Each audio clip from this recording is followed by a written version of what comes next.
My name is Camille Mackler. I'm the Executive Director of the Immigrant Advocates Response Collaborative. We are a collaborative of legal service providers that work to increase access to justice for immigrant New Yorkers. We've been around for about 3 years as a volunteer effort, but we just became our own nonprofit. So even though our launch event is not till next week, we're having a book launch today. We're going in the right direction, whatever we're doing. And we're really excited to be here, and we're really thrilled to be able to put on this panel tonight and to present Steve Dudley's new book and to have these incredible community advocates with us to really frame the issue that we'll be discussing and talk about how it affects us in New York every single day. So first I want to introduce the author, Steven Dudley. Steve is a journalist and the co-founder and co-director of Insight Crime, which is an institute at American University in Washington, D.C. that focuses on transnational criminal organizations. And he is the author of this book, MS-13, The Making of America's Most Notorious Gang, addressing one of the biggest topics, one of the biggest headlines, I feel like, that keep coming up certainly in the last few years. And the book is fascinating. I hope everyone's had a chance to buy it. And if you haven't, you should go to the link in the email you got and buy it right away. Really does a great job of explaining the history of this gang and who they are. And I think Americans have a lot of questions about all of that. Especially here in the New York area where we just keep reading about them in the news and the truth isn't always what you read in the headlines. So really excited to be here and to have you with us tonight. And we're also joined by Sergio, Argueta, and Beria. I'm gonna mess this up, I'm so sorry. Camargo-Gaxiola, did I get that right? Close enough? Okay. From S.T.R.O.N.G Youth, which is a youth, family, and community development organization that specializes on youth and gang violence, based out of Long Island. Really, the ground zero of a lot about the modern day iterations of what you'll be hearing about tonight. So we're thrilled to have you all here. Just a few quick housekeeping items to note. We've turned off the chat. If anybody is having any technical issues or any difficulties, please feel free to either use the Q&A button, which I'll be monitoring, or just shoot an email replying to the confirmation email that you got for this event, and we'll try to help you out. Otherwise, we're going to be saving questions for the end, so please go ahead. There's a Q&A button on the bottom of your screen. Please go ahead and type your question in there, and we'll be addressing questions at the end. I'll try to sort of bunch similar questions together, but if you're willing to speak your question out loud, and that's possible, then please note that in your question as well, and I'll try to unmute you at the end. Just a reminder that this webinar is being recorded and will be publicized on our website and other places after that. So thank you all for coming. Thrilled to have you. Steve, let's start with you and your book. Tell us more about your book. Thank you, Camille. It's just amazing to be here. Very strange times to be launching a book, of course, but if we're gonna do it, this is a great way to start. We got a lot of great responses here. And it's so great to have Immigration Arc here, and also Strong Youth. I think too often, and this is a major theme of the book, we think about gangs as just a law and order issue, but it's so much more. And so if we have all these different, advocate groups that can join in the discussion, I think it's going to make our ideas going forward that much richer. Camille had asked me to give an overview of the gang, but rather than give you kind of a bunch of facts and figures, I think I'm just going to read a bit from the book. And then, of course, during the Q&A, we can go into a little bit more detail. This is from the author's note. This book is about the Mara Salvatrucha, or MS-13, the ruthless 40-year-old street gang that is spread across a half-dozen countries and 2 continents. It follows a number of characters, most notably a gang leader, whom I call Norman, and his family. These stories allow us to trace the history of the gang, from its beginnings in Los Angeles to its export to El Salvador and other Central American nations, and back again. The book is divided into 3 parts. The first part recounts the gang's origins. The second, its process of maturation. The third, the various efforts by those involved to leave the gang or mitigate its influence. Broadly speaking, The three parts mirror most gang members' experiences as well. You are enveloped, become serious, then try to leave. The gang has been compared by Donald Trump to Al-Qaeda and is considered the US government's #1 target as it continues its nationwide effort to rid the US of criminal aliens. Indeed, the MS-13 is a threat that trades on its reputation for brutal murders, which has helped make Central America one of the most violent regions in the world and has devastated many US communities. But the MS-13 is also greatly misunderstood. Its capacity is erroneously likened to much more sophisticated groups such as the Zetas in Mexico and the Yakuza in Japan. While the MS-13 does not have an international presence, it is a hand-to-mouth organization whose criminal economy is based mostly on small-time extortion schemes and petty drug dealing, not international drug trafficking or sophisticated corruption. In fact, the gang is perhaps better described as a loosely knit social and criminal community that reinforces its bonds via extreme versions of individual and collective violence. And it is as much the result of bad individual decisions as it is the result of flawed US and Central American policy in the exploitative and unequal economic systems they foster. Norman's family, for example, was devastated by the US-backed war in El Salvador, which included widespread human rights abuses that led directly to the massive migration that Norman's family experienced. Politics and war followed these refugees to the US, where they were treated differently depending on their nationality, then deported back to their countries of origin in disproportionate numbers, especially as it relates to criminal deportations. These deportations of ex-convicts are what led to the surge of gangs in Central America. Now, ironically, this surge in gang activity in Central America has led to another flood of refugees, and with the advent of the Donald Trump administration, the hyper-politicization of immigration as a catch-all for every US problem. At the ground level, Norman's level, the reality obliterates any moral clarity and political platitudes. He is the first to admit that he is no angel, and neither are his fellow gang members. He and several brothers and half-brothers entered the gang, pledging allegiance to something they call la bestia, the beast. But the gang is also a surrogate family, one that replaced his real family, which by the time he was a teenager was spread across 1,000 miles. This surrogate family is what the MS-13 calls el barrio, roughly translated in this context as community. This is the gang's central paradox. The MS-13 is a surrogate family and a vicious criminal organization. So that's a bit from the author's note. I explored this paradox in depth and others, dichotomies and paradoxes that this gang represents us through stories of people like Norman, his family members, and other gang members, non-gang members. I actually met Norman in a detention center. He was asking for relief at the time from deportation. He was using something called the Convention Against Torture, which I'm sure Camille can go into more later. And that's where I start the book. This is just a little bit from the introduction where I talk a little bit more and give an overview of Norman's life. Norman was both victim and victimizer, a product of a family that embodied all the complexity and contradictions that make up the story of the MS-13. He grew up in El Salvador, the youngest of 7. When he was a boy, the army came to his house, took 2 of his brothers to their barracks, and forced his mother to choose which one to leave in the army and which one to take home. Norman and his family had lived through gun battles. Death squads interrupted dinner. People in his neighborhood disappeared, and rebels executed a soldier on leave right in front of him. His home life was equally turbulent. His father left his mother for one of Norman's maternal cousins when Norman was just a toddler, creating a parallel family that competed with his.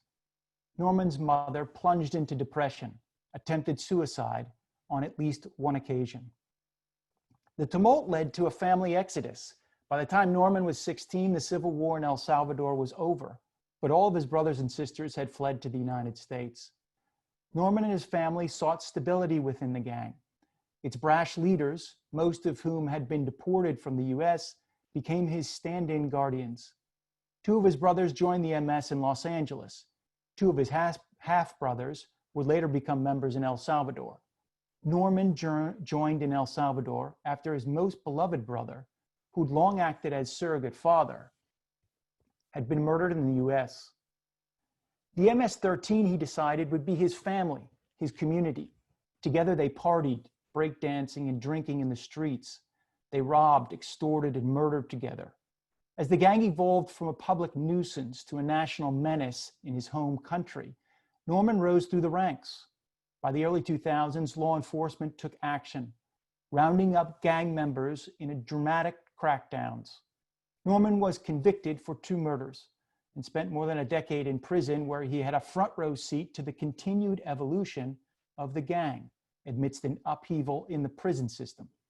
Norman survived this period, which included earthquakes, rape, abuse, and bloody riots, with a combination of cunning, gall, and luck. His release from prison in 2012 preceded yet another crackdown on gangs in El Salvador. By then, Norman had 5 kids and a wife who'd stayed by his side through his transgressions. Out of prison, he says he steered clear of gang life. Salvadoran authorities tell a different story. They say Norman was involved in several more murders. In one case, they said he ordered a hit from jail. In another, he allegedly oversaw a killing on the street.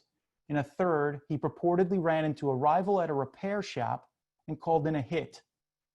During the immigration process, Norman admitted to the judge he was a gang leader, but denied these accusations that he'd killed. He said he'd been slowly trying to leave the MS-13. He claimed he was trying to work honestly, selling farm-fresh vegetables and fruit at the market with his wife and living near his mother and other family members in El Salvador. In court, he said that when the MS-13 leaders asked him to join the Leadership Council and he'd refused, they'd issued an order to assassinate him. He described how he fled to the US after evading the hit, which was organized by his half-brother. His wife and 3 of his children followed him to the States. Because in the gang, there was only one way to enter, and I already knew how the departure was, he said through an interpreter. What do you mean when you say that you already knew how the departure was? His legal representative asked. That there is no departure, he responded, but rather they assassinate you. This is part of the introduction. It's just a quick overview, and in the book itself, I go through the various parts of Norman's life. He represents, I would guess, I would call the sort of connecting thread of all the story. That's because he kind of, he and his family's story encapsulates well the story of the MS-13 and really the story of the relationship between the United States and El Salvador, this very complex love-hate relationship that these 2 countries have. There was a lot of discussion, I would just mention, about using certain, I guess, familiar tropes as it relates to the gang to start the book. My editors really pushed me to start the book with a massacre, but this is kind of your classic, that'd be kind of your classic gang approach, gang book approach. But for me, the whole idea of the Convention Against Torture really represented the core paradox here, because the Convention Against Torture, oddly enough, is something that asks the judge to decide whether or not there's a greater than 50% chance that Norman, if he's sent back from the United States to El Salvador, will face torture or death by his own government's hands. So what the judge is trying to determine is a sort of collective guilt. And Norman represents this kind of individual who has made bad choices along the way and who has been part of a gang and who's committed crimes. So he's kind of the individual guilt. And that is the paradox of this, because at what point are we blaming all the individuals, and at what point are we accepting a sort of collective guilt that we have for laying the foundations for these gangs, not just to emerge, but to thrive over a 40-year period. When we take a step back and think about the MS-13, it is a half-century old organization. And we have to ask ourselves whether or not we're doing a sufficient job in dealing with what creates and sustains the MS-13, given its longevity. And that's really what I was after when I, wrote this book, was trying to take a step back and think about not just the sort of individual, members and their guilt or innocence as it relates to criminal activities, which I detail throughout the book. And I am not trying to exonerate them in any way, shape, or form. But I think we need to think about that and simultaneously think about the ways in which the systems and the institutions that we have created and our foreign policies and our policing strategies and a lot of the things that are swirling around in today's debates, what are those doing to lay the foundation for these gangs to exist? The final thing I would say about that is that, probably the most important thing for me is that this is not necessarily an either or question. I think the gangs can be bad, and at the same time, our institutions and systems can also be bad. So I think we need to sort of move the debate a little bit further along in that regard, and that's largely why I wrote this book.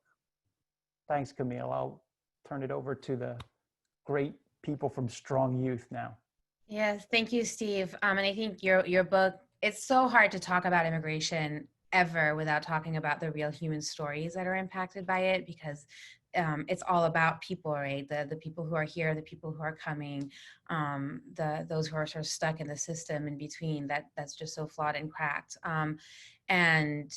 And it's just there when you really start looking at the nuances that you understand that things just aren't as black and white, as I said, as the headlines, as the policies, as the pundits want you to believe.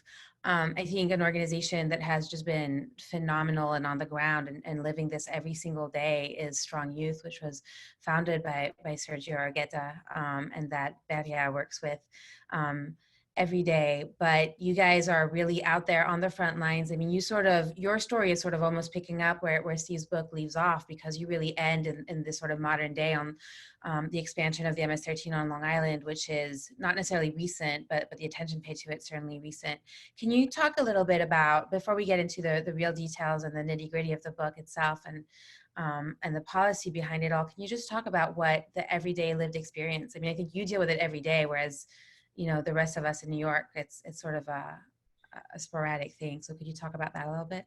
Well, definitely. I want to preface everything we're going to say today with a buenas noches to everybody who's joining us. Thank you so much for being here. Everything that you're going to talk about, that we're going to talk about today is I'm here as a representative of S.T.R.O.N.G, as a volunteer of S.T.R.O.N.G. Beria is the expert. I'm simply here to support her. But when we talk about the work of working with gang-involved youth, and even in terms of the background that Steven just shared as far as the book and the framing of the book, it's critical for everyone to understand that our work is deeply rooted in love for young people, love for families that are among the most marginalized communities, and how great that we're having this discussion on the beginning of Latino Heritage Month in the US, right? What is a month-long celebration from September 15th through October 15th, because what we're here to talk about this evening has to do with personifying and really talking about the ailments as to why we lose so many of our youth to gangs and gang violence. So the focus right now is MS-13, but you can't talk about MS-13 unless you talk about inequality, unless you talk about U.S. imperialism and policies that have disenfranchised not only communities, but entire countries and continents, right? And why so many people flew or flee to this nation. And you can't talk about MS-13 without talking about Bloods and Crips and the multiple disenfranchised communities that have existed, and why gangs are the way by which we survive, right? So many young people that have chosen this path because they've had no other options. And so that's really the angle that we take in addressing these issues. It's rooted in those sociological perspectives and terms that we have truly ingrained in our vernacular as far as how we approach this. This is not a deficiency in any way of the families and the young people we work with. Quite the contrary. We think that it's their resilience, right? Their willingness to attempt to survive by any means necessary that unfortunately leads so many of them astray. Here on Long Island, we're a microcosm of the United States and the world, really. You're talking about one of the most segregated suburbs in the entire US, where you have individuals that meet some of the lowest rung on the socioeconomic status, that live next to some of the most affluent communities. You have individuals that go to some of the worst performing schools in the state, within a mile or two of some of the best schools in the nation. And so, you know, that is literally the landscape that S.T.R.O.N.G engages in most of its work. And it's so difficult to create empathy for quote unquote gang members or members of La Mara, right? But in all reality, what we're talking about is just understanding that the death of our peers, the death of our loved ones, the death of our children is made possible by social constructs beyond the means of anyone's control, as far as those of us that are most impacted by it. So with that being said, I'll pass it on to Beria. Yeah, again, like Sergio said, thank you so much for having us here. This is a subject that is very close and dear to our heart. It was started in response to the loss of life and the pain and the struggle and the suffering that we saw in our communities. And you asked, what does our work look like? So we have a North Star at S.T.R.O.N.G, and we call ourselves peacemakers and healers. And that's really, really what we seek to do. I think, Steve, you put it so well at the end of the first part of the book when you said that this gang issue is really a manifestation of our collective failures.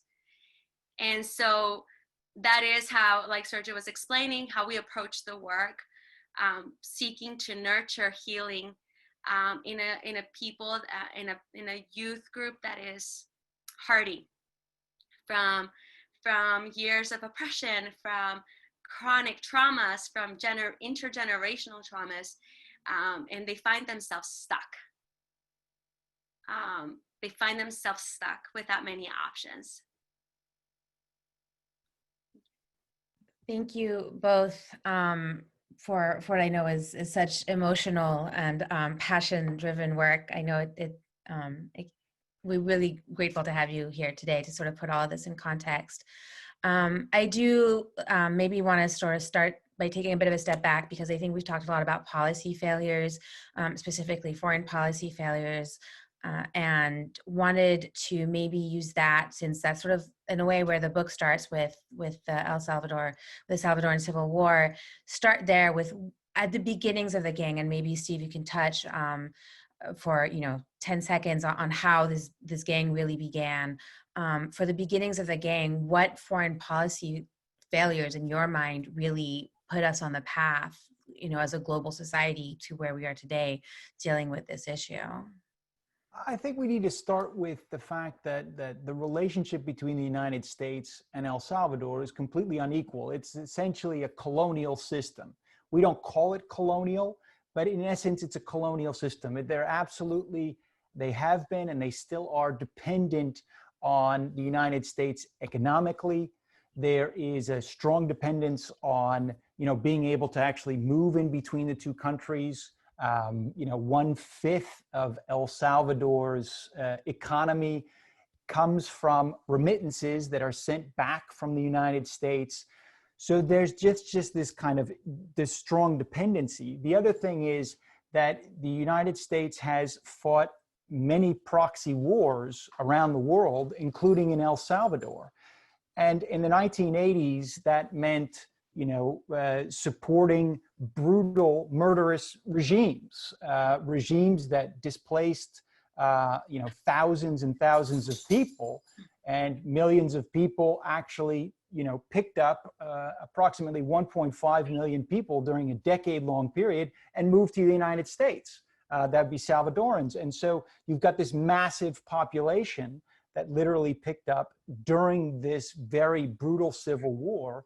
And, at the sort of hands of this, these regimes, there were multiple regimes, multiple governments during that time period, but all supported by the United States. So that kind of laid the groundwork for the movement of people to very dense areas in Los Angeles, most notably, one of the most dense neighborhoods in the whole United States, in central Los Angeles, where they were competing for scant resources, and where they were competing with other immigrant groups.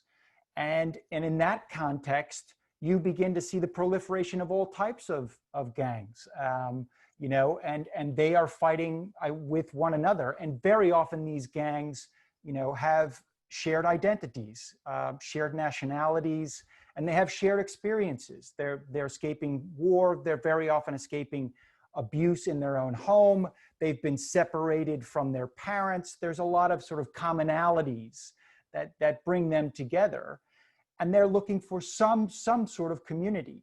The gang, what it represents in its sort of, most positive form is this kind of surrogate family. And they, you will repeatedly hear that when you speak to, and this is what Strong Youth does, they're trying to, sort of help them, move out and create an alternative to this alternative. So if there's a surrogate family that is a gang, well, maybe Strong Youth can help them, create a different, type of community so that they don't have to go in the gang. And that's super important concept in the creation of these gangs. Along the way, and I would just sort of finalize with this, there is this, proliferation of certain types of repressive policing strategies that emerges first in Los Angeles, then nationwide in the United States, and then eventually is exported to places like El Salvador. So, parallel with the creation of these gangs that are emerging in these very competitive, marginalized neighborhoods, parallel to that, you have the emergence of very repressive policing, and that policing expands. That model isn't just used in LA. Eventually, it begins to expand in the US and then expands abroad. And finally, it begins to fuse. And this is really where your work comes in, Camille. It fuses with immigration policy. So you have this kind of fusion of policing with immigration policy, which really manifests itself, in places like Long Island, where you had, an operation, it's called Operation Matador. And the whole idea was to round up loads of youths with very little, real evidence to conclude that they're members of the gang. And I chronicle one person who's picked up, who they say, ICE says is part of the gang, but in fact, the judge later determines that he's not part of the gang, but he ends up being deported anyway, and then he's still fleeing the gangs because of all this confusion that happened. But the point is that there are various parts of this story that play out slowly and parallel to one another. So it's not necessarily one thing that creates it, but it's all these things kind of moving together. Yeah, I think one thing that really got 10 me. seconds, by the way, Camille. Okay, never expect a journalist or an academic to speak for only 10 seconds. I think one thing that really struck me, as much research as I've done on the MS-13 with your help and with others, and just sort of seeing how things have developed over Long Island, especially over the last 3 years, is how much of it grew and is controlled within the prison walls, and to this day, really. And it's sort of, your book, and you've mentioned a few of them in your more than 10-second answer of a minute ago, but there are really many themes that emerge in your book. I mean, the foreign policy failures, which we've sort of addressed, this fusion with immigration enforcement, between policing and immigration enforcement, this human need for community and belonging that we've already mentioned. We'll get back to it, and we'll also get to the failures of the educational system and the role that it plays in there. But just to sort of stay on this for a second, for the fusion between the policing and the immigration, you said ICE, which I hope everyone knows is Immigration Customs Enforcement, but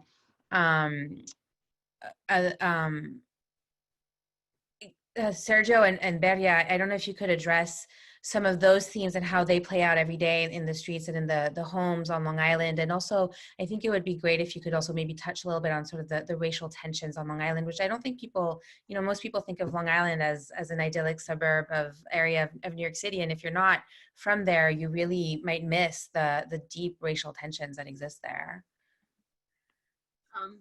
I just want to say that, like Sergio mentioned earlier, Long Island has a long history of segregation and exclusion, right? And this narrative that has developed or really exacerbated since 2016 in the unfortunate deaths of two young ladies here in Long Island, it's really, really fueled this insane fear-mongering.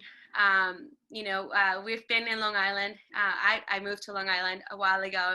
And I remember when this first happened and all this narrative was being expounded in the media and so forth, I would get calls. Are you okay? Are you safe? Is it okay to walk at night? Really, really painting it one way when we were living it in another way.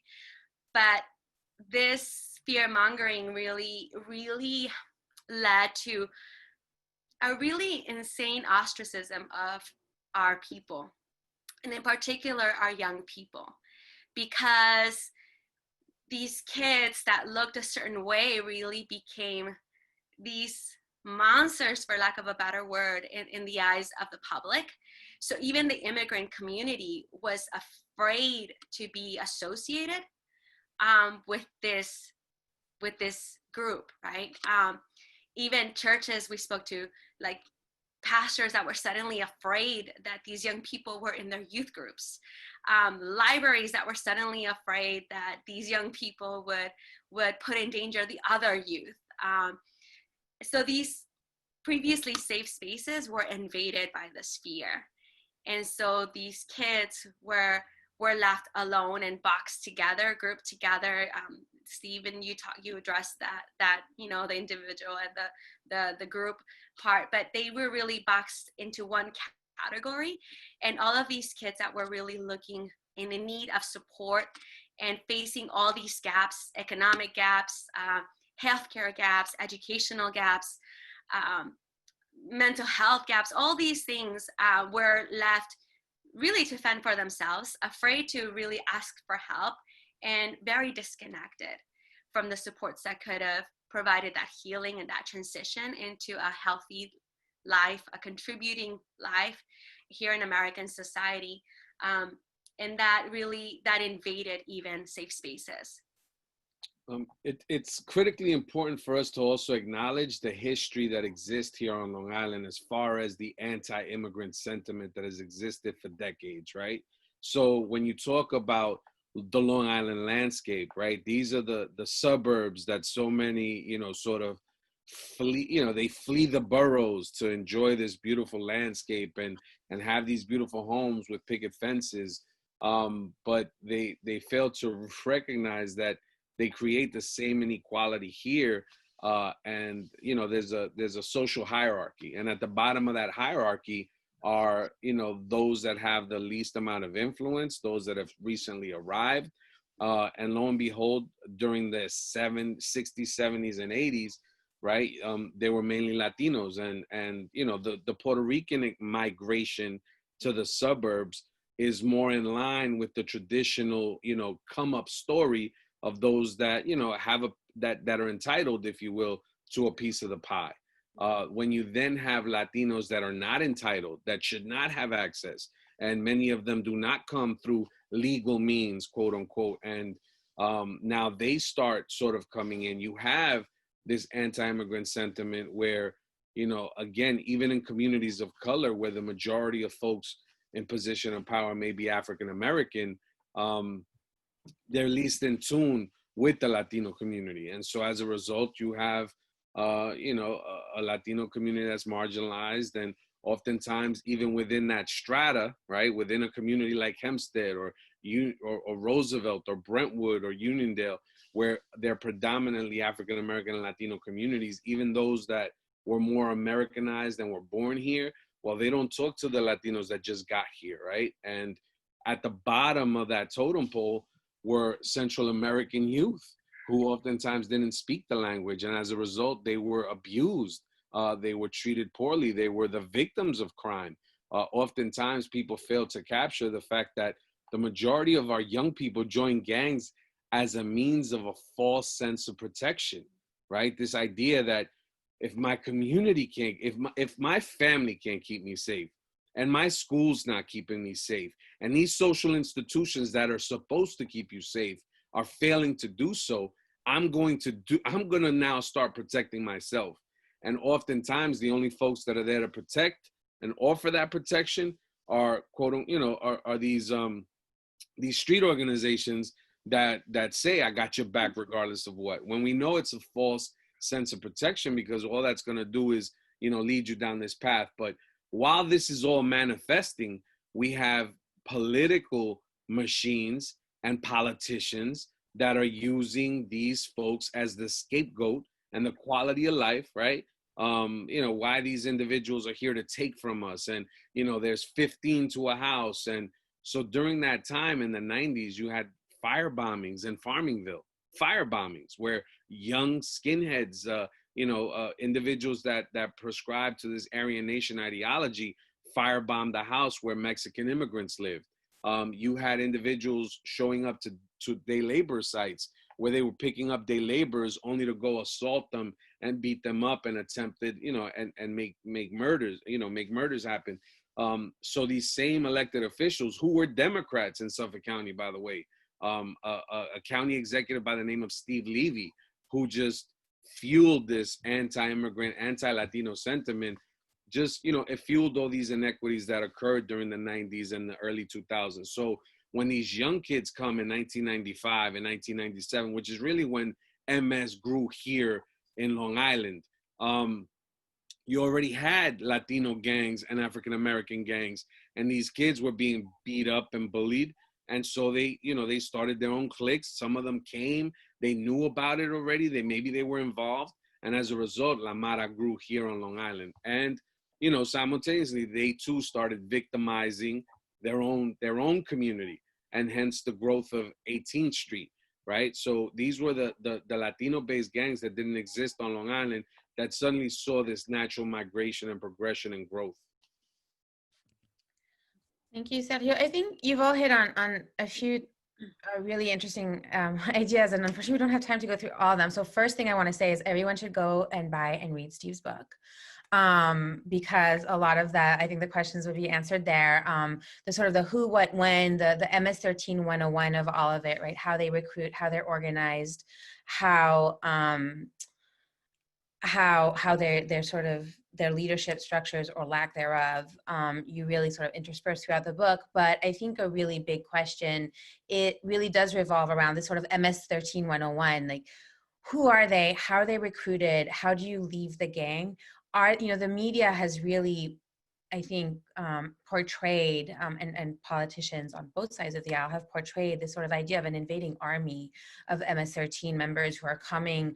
Your book focuses on El Salvador. Over the last few years, we've really seen it as a broader Northern Triangle, right? Honduras, Guatemala, and El Salvador. The instability in that region is just sort of pushing migration patterns back into the United States, repeating cycles. But is that really, I guess, what's happening, I guess is my question. Like, is it really this idea of MS-13 members in these countries that are exploiting loopholes in our laws to then come to Long Island and sow destruction on Long Island? Like, what is their goal? Where do they come from, I guess? I guess I would just point out a number of myths, I think, that pervade about the MS-13. And the first has to do with the way that they're organized. There's the idea that there's just this sort of central command structure that is calling the shots around all of the United States and the other, half dozen countries in which they operate. They're moving their, players around like chess pieces. It's nothing of the sort. The gang is organized by what they call cliques. The cliques are your first order of loyalty. That's who you're loyal to most of all, like even more so than the umbrella group itself. You're loyal to your clique. Some cliques are huge. They operate in different spaces, and they're almost gangs within a gang. They very often clash amongst one another. There is no, central hierarchy that's calling the shots. It's really kind of a dispersed group of these cliques that are loosely bound together by this brand name, the MS-13, and they're not sophisticated in the sense they're not sophisticated enough to be like, you need to move here, we need to move 15 guys here, 10 guys here. That's not how they operate. The second thing I would point out in terms of like the myths about them is that there's some kind of international criminal organization, okay? They're an international, transnational gang, but that's not a transnational criminal organization.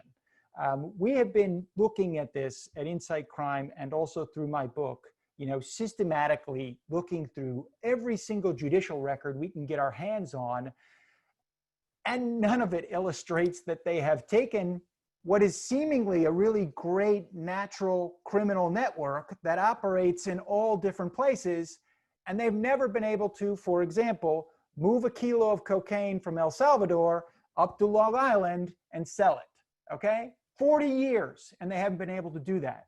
Why haven't they been able to do that? Because that's not what they're about. First and foremost, what they're about is they're a social organization, okay? They might be antisocial in the way that they act, of course, but they are a community, okay? They're a social animal first, and they're a criminal group second. And they're not even good criminals. When they are criminals, what they are most of all is controlling territory.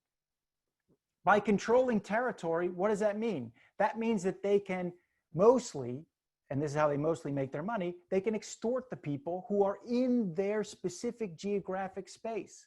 And those are illegal businesses, so other drug peddlers, for example, and those are legal businesses. They could be restaurants, they could be the mechanics, they could be the person selling cotton candy down the street, but that's how they make their money. There's a very low barrier of entry for them into that criminal market because they're not a sophisticated criminal group.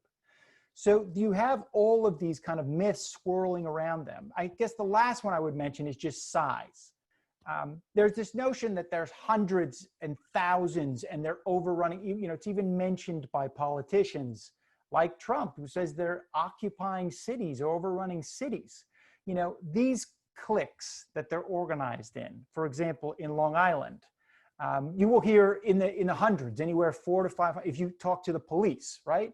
But if you talk to other sources, what you get, and I'm talking about federal sources, you start to hear, well, there's about 10 or 15 guys in each clique, and there's about 10 to 14 cliques, depending upon the year. There's a little bit of flux there. There's certainly dynamism in the MS-13. But what is that? If we're doing the math there, what does that give us? 120, 130, 130 in all of Long Island. So it's not this massive army that's moving chess pieces and has this incredibly large transnational criminal element to it. They're a hand-to-mouth rudimentary group that depends on control of physical territory in order to extort or make very little bits of money overall. That is sort of the core of what they are as a criminal organization. And you're highlighting some really interesting issues around, like, what does it mean to be a member, right? What does it mean to be recruited in and then to actually officially become a member? How do you leave the gang? We have a question in the chat about, is it true that you can leave the gang if you join a religious organization? And you actually delve into that relationship with the evangelicals quite a bit towards, I think, the last third of the book. But we are coming up on time. I do want to get to the Q&A, but there's a really important part of this we haven't talked about yet, and really hoping Sergio and Beria can address is the role of schools, and that's very specific to Long Island 13. To Long Island. What the I'm just renaming the whole area. what has been the role of schools in all of this? Because really, Steve, you talk about la bestia en el barrio, right? The beast in the family, and sort of this need to like form a community. And in 2014, before even then, when we started seeing the unaccompanied children, I mean, that's where they all go, and that's sort of what you think is a hub of your community. It is a school. It's meant to be a safe space. It's meant to be a place of coming together and learning and supporting each other. But yeah, so Sergio and Beria, if you could talk a little bit about that. So in the interest of full disclosure, I'm the dean of academic services and discipline in a high school. So the experience that I'm going to talk about today, however, is strictly, from a macro level and just broad policies, whether it's the school to prison pipeline that we know exists, and how really that's sort of exacerbated the issue in our region, right? So needless to say, when the schools in our communities that deal with the most marginalized, the kids that have been marginalized the most and need the most supports are oftentimes the most underfunded schools, right? And Long Island is no exception to the rule, and what we see as far as the inequities and resources and solid educational opportunities that children are deserving of, right? And so as a result, many of these kids are in need of dire resources that simply do not exist within the schools. There's a lack of diversity. And I know individuals that are on here from LILTA, the Long Island Teachers Association, that did a study as far as the lack of diversity that exists within the teaching, within academia, within the teaching force, within the supports of schools. So oftentimes there's no one really there to facilitate and support these kids. When they come into the community, they've been told that, life is going to be great in the U.S., right? And regardless of how dire the situations were back home, many of times these were individuals that while they were home were receiving remesas that allowed them to live a decent quality of life by way of having their own room or being able to at least have food. And so then they come here where oftentimes now they live in horrific housing situations. So now they're living in bedrooms with 2 or 3 relatives that they feel no sort of communication, no sort of connection to. Oftentimes the rupture and the reunification is mixed with so much turmoil and difficulties that they don't feel a part of that. Now they get to go to this school where, there's all types of difficult challenges and issues from where they're placed once they've taken those placement exams. They're oftentimes put in programs where, they're disconnected from the rest of the school. There's no real introduction to the school community. There's no real presentation and welcoming from the positive sort of institution, sub-institutions or subgroups that exist within the schools. And oftentimes these kids maybe, it starts off where they get picked on, where they get bullied, where, that sort of stuff manifests itself yet again. And when they join these gangs or they become a part of these street organizations, oftentimes they start engaging in antisocial behavior that does what? Well, it puts them on the radar of administrators that, A, don't have the resources to properly address them. They are engaging in some of the challenging behaviors that are deemed to impact the school negatively, whether it's academic and or behaviorally, right? So as a result, oftentimes policies that are implemented are exclusionary policies meant to, suspend and expel and, let's call these parents in, and it's these parents, they don't care. And, they throw everything, every excuse at the wall to see what sticks as far as why these kids are deserving of being put out. And so you introduce, when now all of a sudden gangs are impacting a community, and a lot of recruitment does occur on school grounds, right? This is a place where they're many of times our kids are coming home from work they go to work after school at 3 or 4, and the only time they get to socialize and be children is while they're in school, and they're a bit rebellious. And so you have all of this, and now all of a sudden you introduce law enforcement to it, right? And these oppressive tactics that we're talking about. So if you think about the school to prison pipeline, which the Black Lives Matter movement and so many other individuals have been able to sort of address, now add to that the Juan Crow laws, right? Instead of the Jim Crow laws, the Juan Crow laws that are now used against these students. And so you introduce SROs, you introduce gang investigation officers that can't even communicate or speak the language, that oftentimes now use individuals within the schools as reporters, and individuals that can share information with them. And, oh, I saw this kid scribble something in a notebook, and I take it, and, oh, what's this? And I see a Salvadorian flag, and, you know, the kid's wearing a Alex Rodriguez jersey, but it has the number 13 on it. And oh, did you see he wrote the area code of El Salvador, so 503, or from Honduras. And then now they create this narrative where these individuals are now introduced to what? To law enforcement, to ICE. And, it's made the situation that much challenging, because now it's just reinforcing that the social institutions don't provide for me. They don't care for me. The only thing I have is this gang. These are the only people. And oftentimes, when we talk about the case that Steven highlights of individuals that we know by name, that we've worked with, are now arrested, sometimes without cause.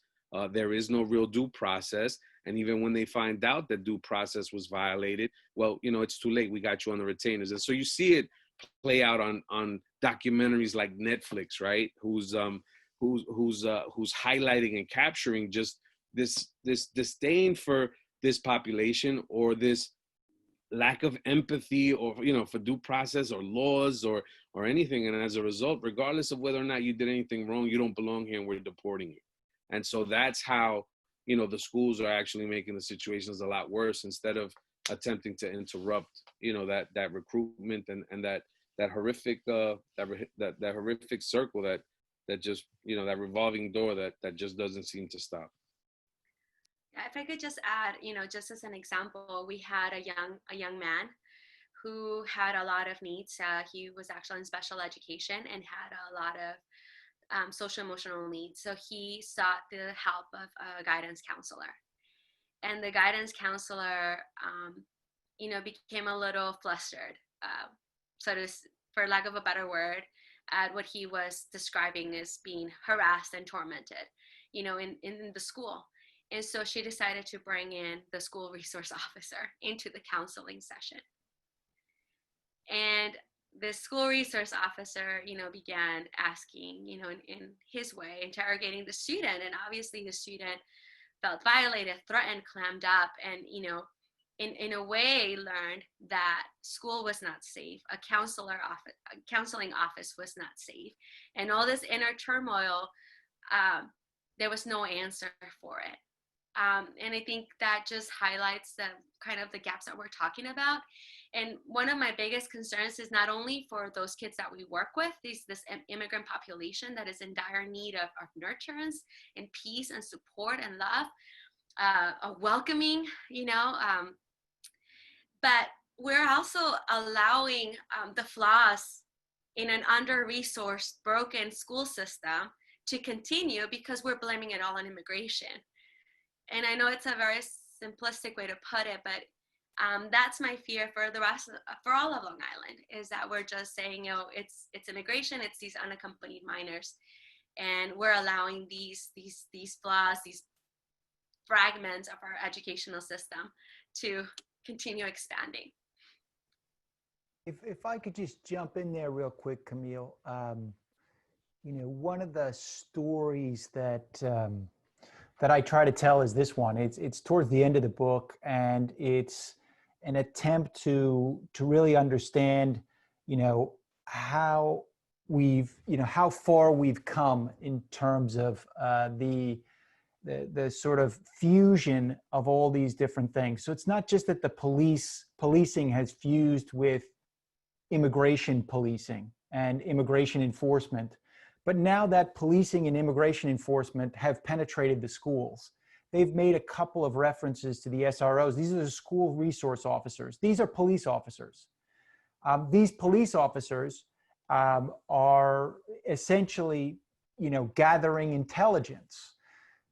That intelligence is very often, and I don't know the case of Sergio, but it's very often not governed by any agreements between the different parties that are managing this information. In this case, the police and the school. So because there's not necessarily an agreement there, the information that's gathered in the school by the school resource officer, which could lead to huge repercussions and does for these youths, is passed to the police, and then that's passed to ICE, the Immigration and Customs Enforcement.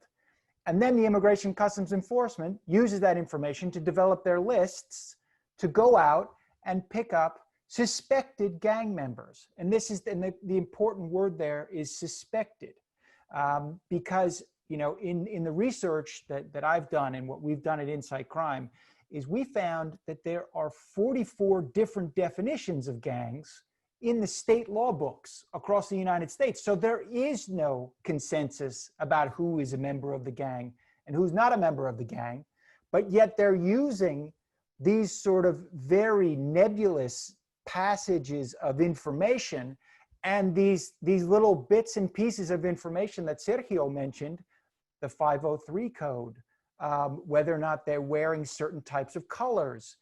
In the case that I follow, for instance, there's a direct dispute between the person who is later accused of being an MS-13 and the school resource officer, because the school resource officer just kind of hits him in his side and he spills his juice box.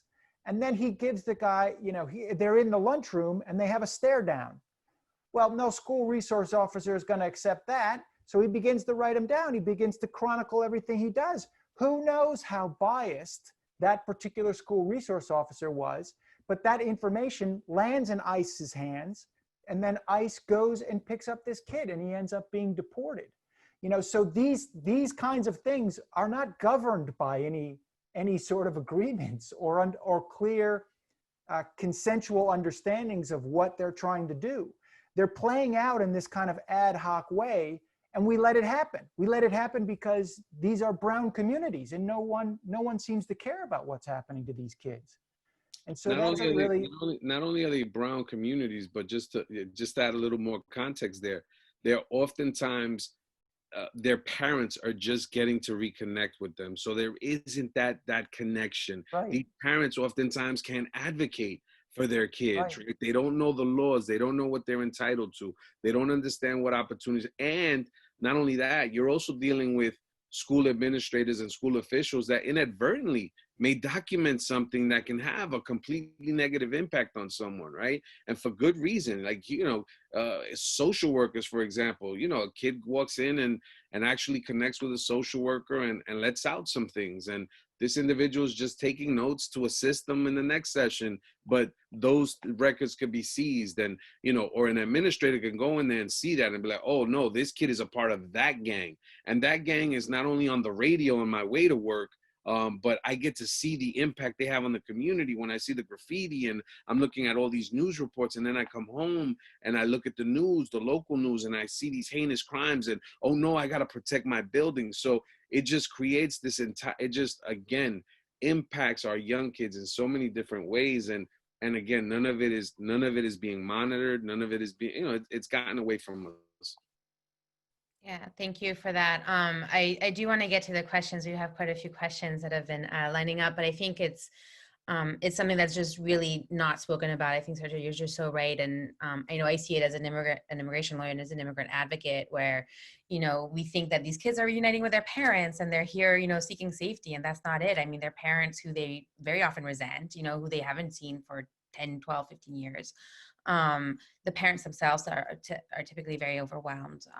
And I think something else that there's always sort of been really heartbreaking to me is that they're also, a lot of them are fleeing these gangs, or a lot of them are fleeing this violence that's brought on in some way by the gang, and to find themselves all of a sudden in a country that is very pretty clearly telling them they're not wanted in the first place, and in a part of the country that's telling them they're not wanted, and then confronting these same problems and not knowing even the basic language to ask for help is So I think maybe that'll be our next panel. Steve, that's your next book, and then that's our next panel topic. We'll see you all in a year on this. But before we wrap up, I do want to get to the questions, and I'll try to sort of condense them as best I can. But some breaking news yesterday out of the Ninth Circuit, right? Ninth Circuit overruled a lower court's ruling that had put a stop to the Trump administration ending temporary protected status for several countries, including Honduras and El Salvador. So now 300,000 Salvadorans are about 500,000 individuals total are at risk of being deported because their protections have been ended by the Trump administration, and their ability to remain in the United States has been taken away, and a court last night found that to be lawful. So are you seeing potentially sort of a return to, right, a new cycle in this sort of start in El Salvador, come to the US, be deported back, and continuing this sort of cycle that created and grew the MS-13 in the first place? So yeah, I'm not sure. I think that Sergio and Beria are in a better position to answer this question. Sorry, Sergio.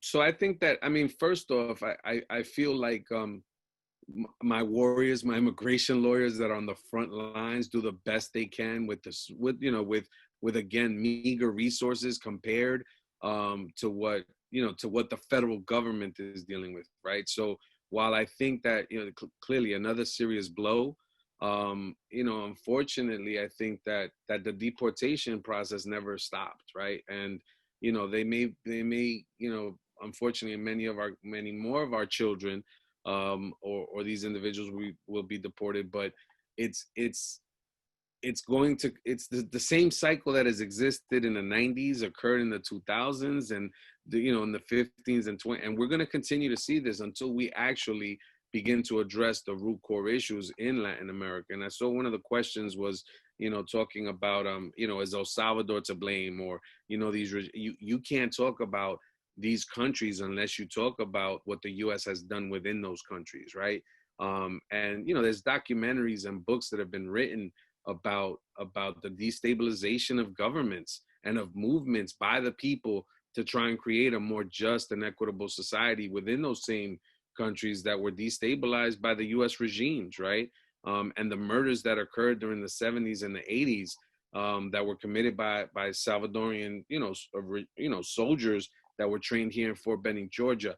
The remnants of that trauma is really what S.T.R.O.N.G deals with, right? In terms of the only way we get to stop or chip away at this vicious cycle is by getting to the root causes, which is oftentimes intergenerational healing and family work. So our work is based on that, on those principles, right? We're not trying to create, just to go back to what Steven said, S.T.R.O.N.G isn't trying to become this alternative family. We're literally assisting those same families with the healing process because they already have families. We're those additional supports. We become like family, but they have families. They come from good places and good spaces. We just help them sort of reclaim that youth and childhood that they've been robbed of. Yeah, that was the key word for me, this massive trauma. I mean, think about all these kids that have now made a life here and now are going to have to go back. I mean, just we're adding to those layers of massive trauma for a whole group of people. So the repercussions, I think, are going to be felt way past our generations, and my heart goes out for that, because these are suffering kids. These are suffering parents. Our communities are suffering, and they're crying out for help. I would just one thing, Camille, there, and that's just reaching back to research that was done in Los Angeles. One of the questions they had was, why do Latino gangs in particular have this incredible longevity? There are some Mexican-American gangs, for instance, that have 100-year histories.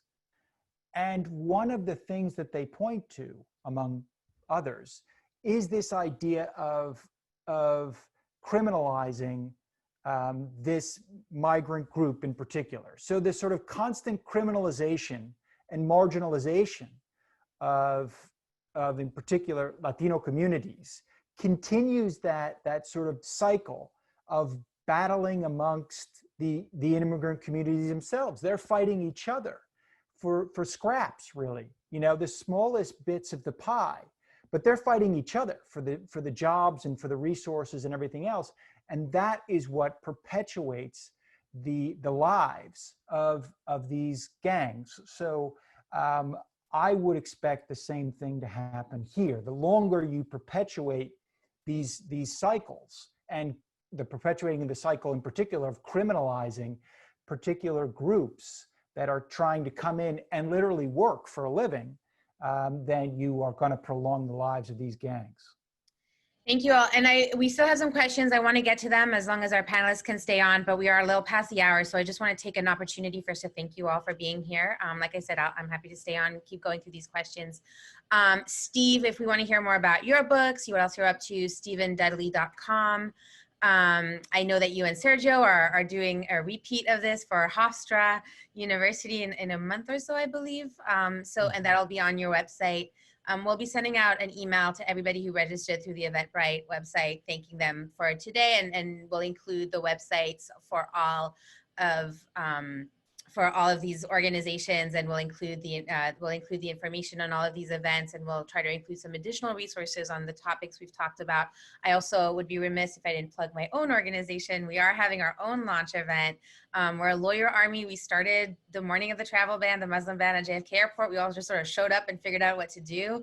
And we've been working together ever since, and we just launched as our nonprofit. Thank you, Sergio. And we're having our launch event and actually going to be featuring a panel that touches on a lot of the same themes that we've been talking about tonight, which is a panel on the role of the legal advocate at the intersection of immigrant rights and racial justice, and really sort of examining what our own role within this system is. And we'll have Hakeem Jeffries there, and it's exciting. So I hope you can all join us for that. It's also a free event. So for anybody who wanted to sign off, I did want to give you that. I just wanted to give that little spiel now. This is recorded. So if you need to sign off now, we'll Before you sign off, strongyouth.com. Yeah.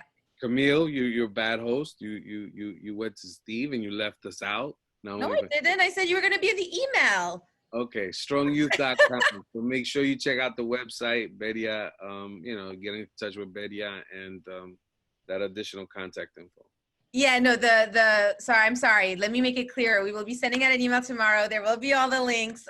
You should check out Steve and Sergio and Hofstra in a month. They're quite the team, apparently.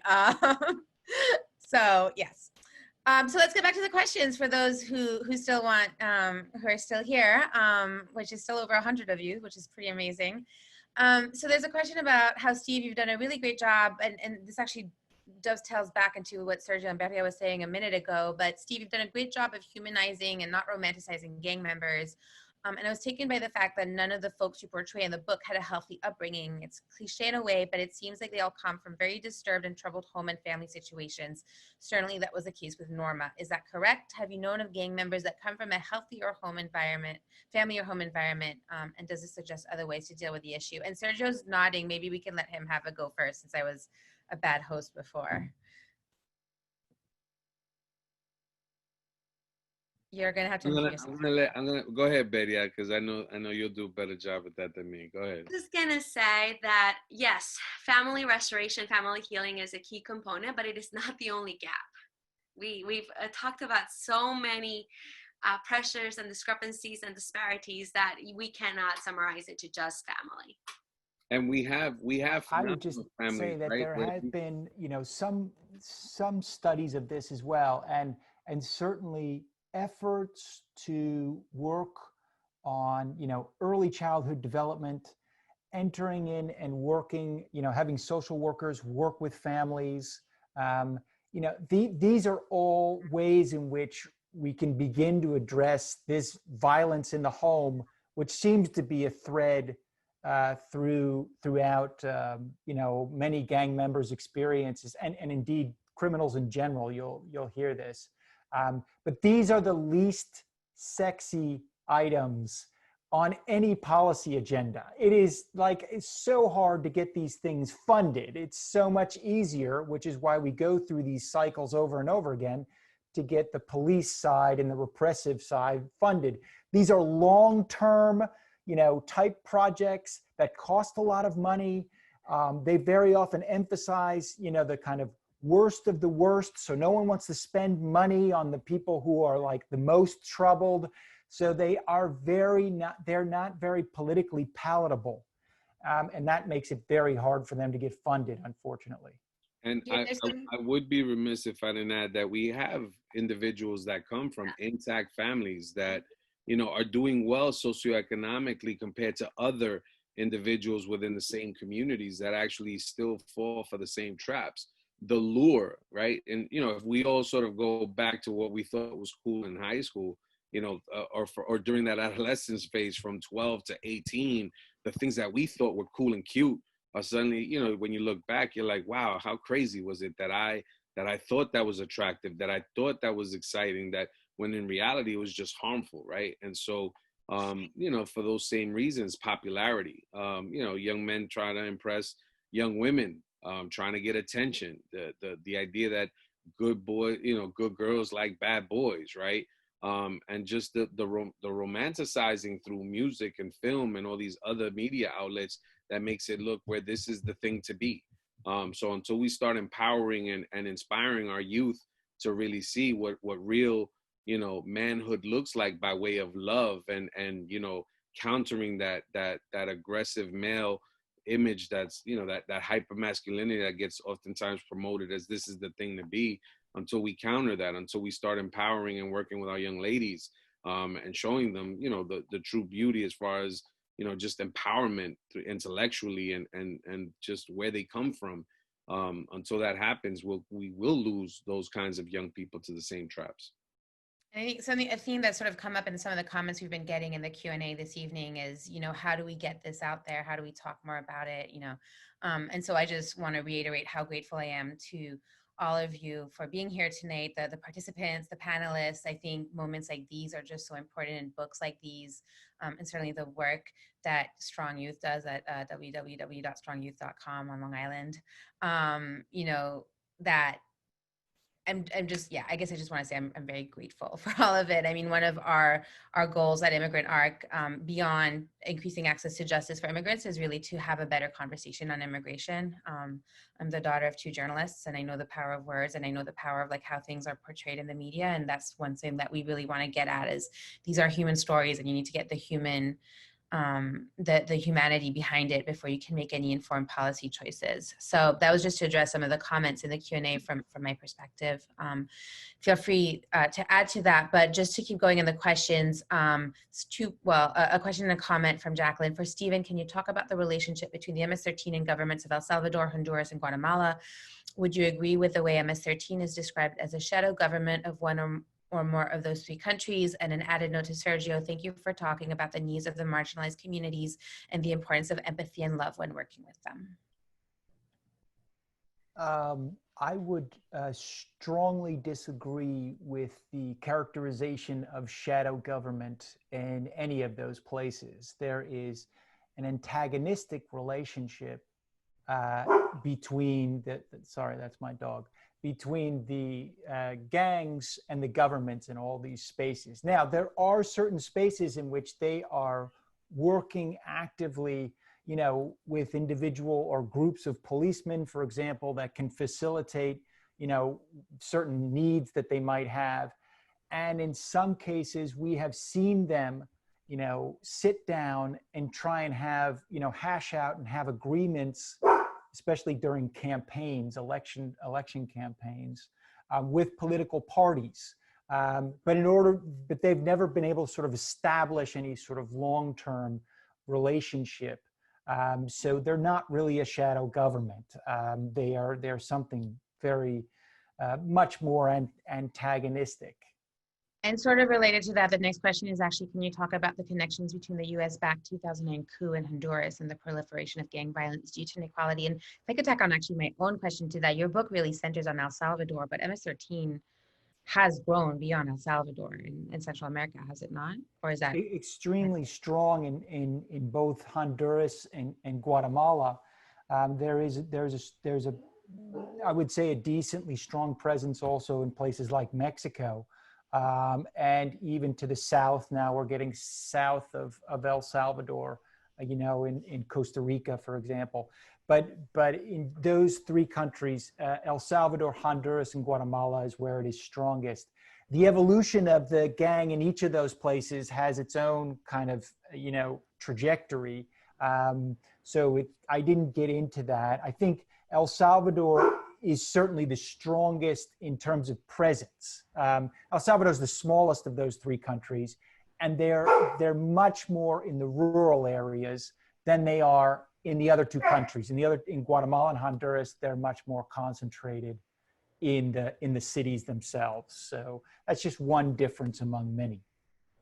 Great. The next question, I think also potentially not a very lengthy answer, but is how difficult is it for, or maybe it is, how difficult is it for somebody to get out of MS-13?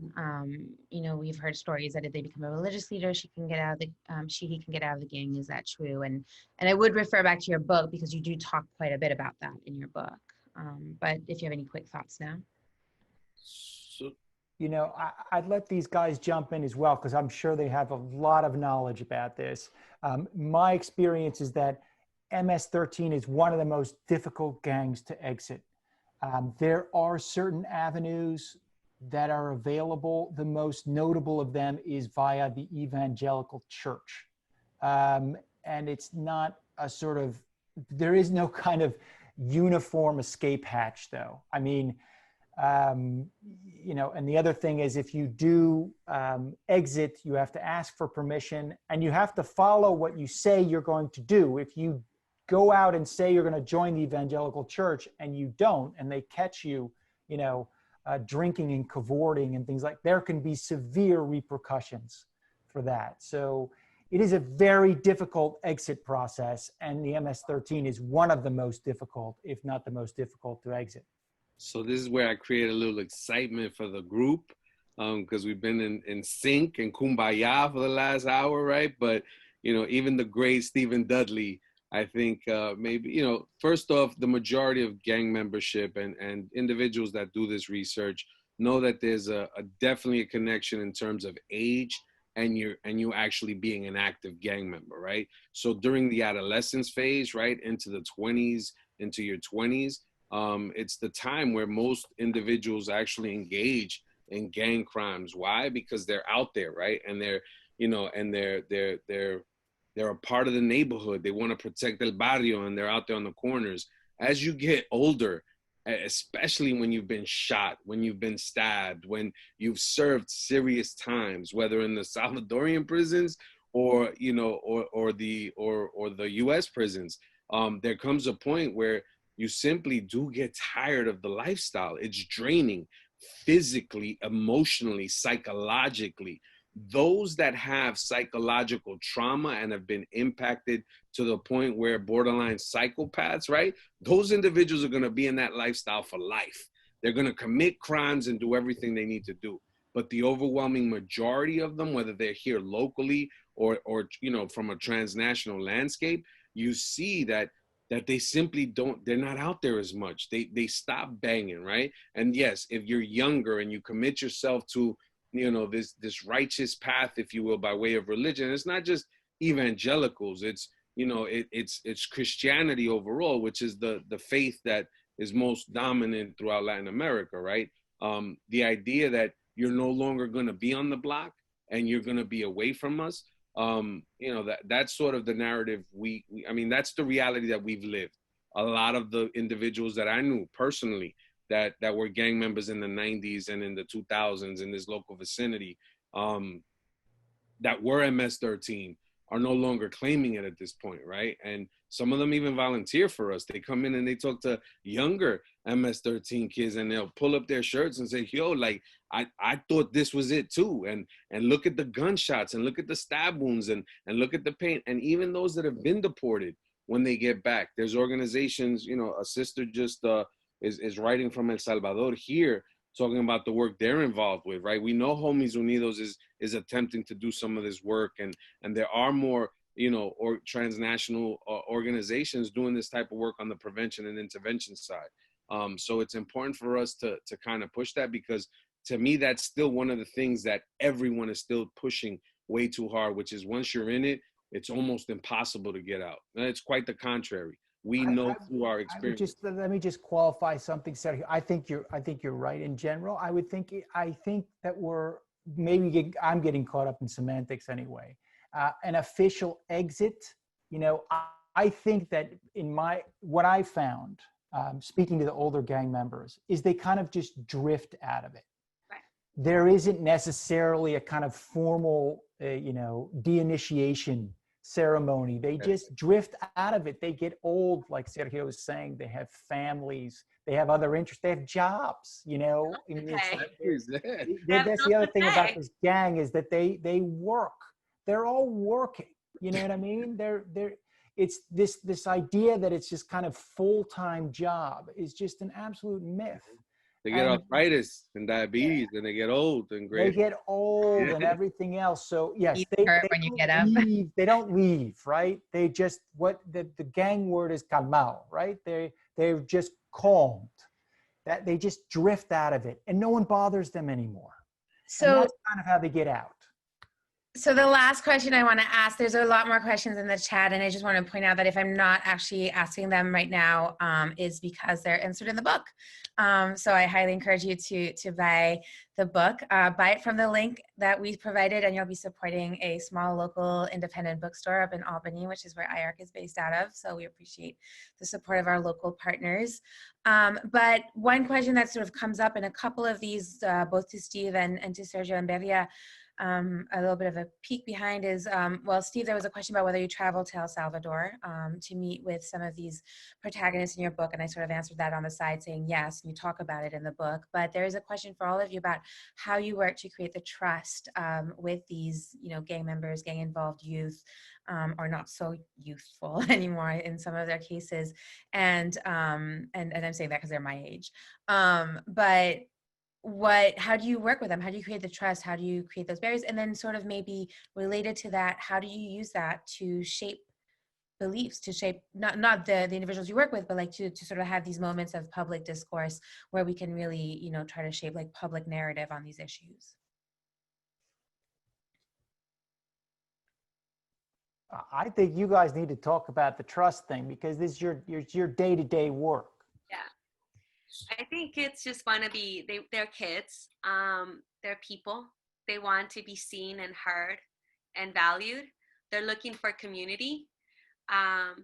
They're looking for safe spaces to heal. And I think as you authentically provide that, not making promises you can't keep, being genuine, keeping your word. We talk at S.T.R.O.N.G, we talk a lot about la palabra, keeping your word. I think when you model what you're preaching to them, they buy into it. And the other part that I know has worked well for us is this, what Sergio alluded to in the beginning, this unconditional, perseverant love. Actually, those are two of our guiding values at S.T.R.O.N.G, perseverance and love. And when you love them through some difficult situations, internally and externally, they start realizing that you really are there to care and you're genuine, and they start telling their friends, and their friends tell their friends, and all of a sudden you can become an ally. This is one of those parts where I tell everyone we're all experts, right? We're all experts in this, right? So the idea that the question is posed to us as far as how do you get their trust? Well, how does anyone gain trust?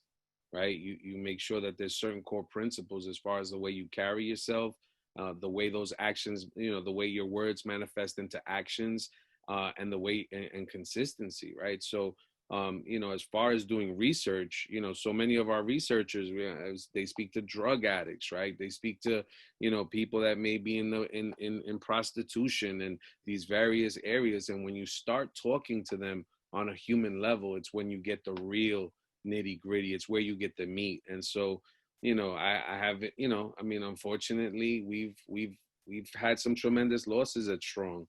No one's infallible. No organization's infallible. We have kids that are serving 15, 20, 25 years to life, 30 years to life for taking human life. And, whether or not they did the crimes they're charged with, they were found guilty, and chances are many of them were responsible for that taking a human life. And our goal is not to judge them, but simply say, you know, we told you so, and we're still going to write you. We're still going to go and visit you. And it's not because we want individuals to, we certainly don't want to demean the loss of life, because oftentimes we've been in courtrooms where sadly we know the kid that's now going to do life, and we know the person who lost their life, and we've worked with those families as well. And so it's that human connection that says, you know what, regardless of what this current situation is, we have to do better as a community. And I could tell you that the trust and the love factors are core principles that we just have to start sort of promoting as the root basis of how we engage in this work.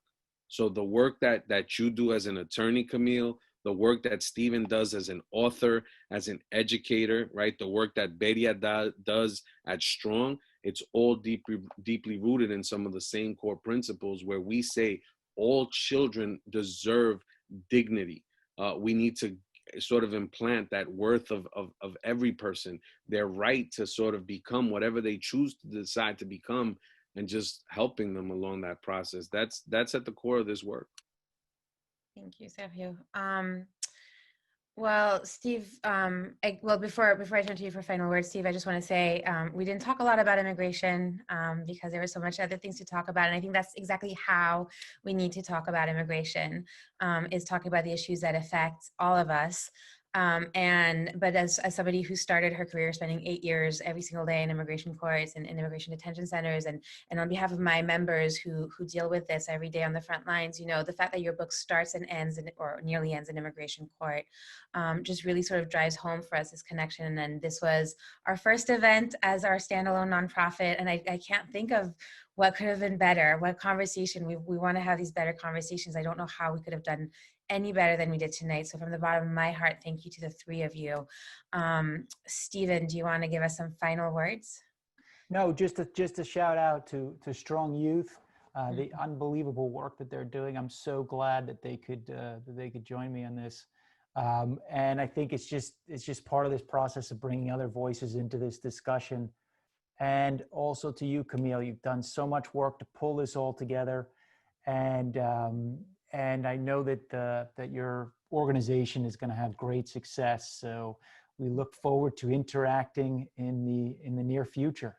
Well, we're here to support groups like Strong Youth, so I'm glad we could all be here together tonight. All right, well, we got everybody 3 minutes past our stop time. Thank you all so much. The recording will be available on IARC's website. I'll share it with Steven and with Sergio and Beria if you guys want to, share it as well. You can follow us on social media to see the link for it. We'll send out an email with everybody's email address. Everybody's websites, all the resources, so you can learn a little bit more about these topics. And thank you for joining us. Have a great evening, everyone. Thank you.